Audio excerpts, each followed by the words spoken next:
后来过来是高雄的消息，有一对翁仔某去接囡仔下课，车要驶落88快速道路大寮路段时阵，互一台环保工程公司的货车来追撞。当时这个车顶有坐4岁囡仔，大家拢着青惊。调出这个行车记录器，发现这个司机伫咧头前就先追撞另外一台车咯。安尼共连弄2台车，竟然做伊绕跑。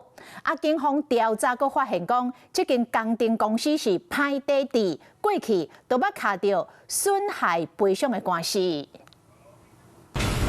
哦，这里就撞到了。他先撞那一台。大只客车撞到汽车，不过无减速，过第2台车了后又搁撞到，搁真大力。刹不住，现在就刹得住。肇事司机落车就讲打挡袂掉，为这边看，大车明显想要3指通过，弄2台车了后又搁涉肇事逃走。保险会理赔，他干嘛逃跑？干嘛不要在那边等我们？他又不肯是塞雷棍还是什么？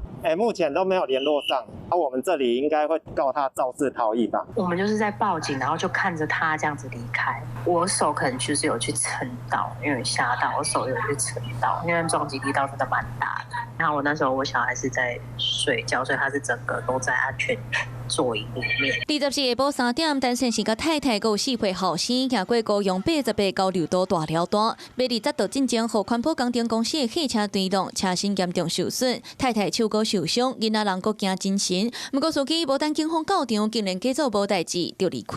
跟4月中旬吧。都有这个交通的损害赔偿，所以不知道到底是因为这样而跑还是怎样而跑，我不知道。我觉得不是第一次但也不排除不知道是都同一间公司，不知道是不是都同一个驾驶员。了后，查汽车的公司敢有其他损害赔偿的官司，不过到公司的主旨大门关起来，无人应。目前已锁定该肇事车辆。通知驾驶到案说明，依法侦办。司机连续弄2台车，造成1个人受伤，佮想要假无代志离开。后弄的车主就望会当赶紧找到人，讨回应该有的赔偿。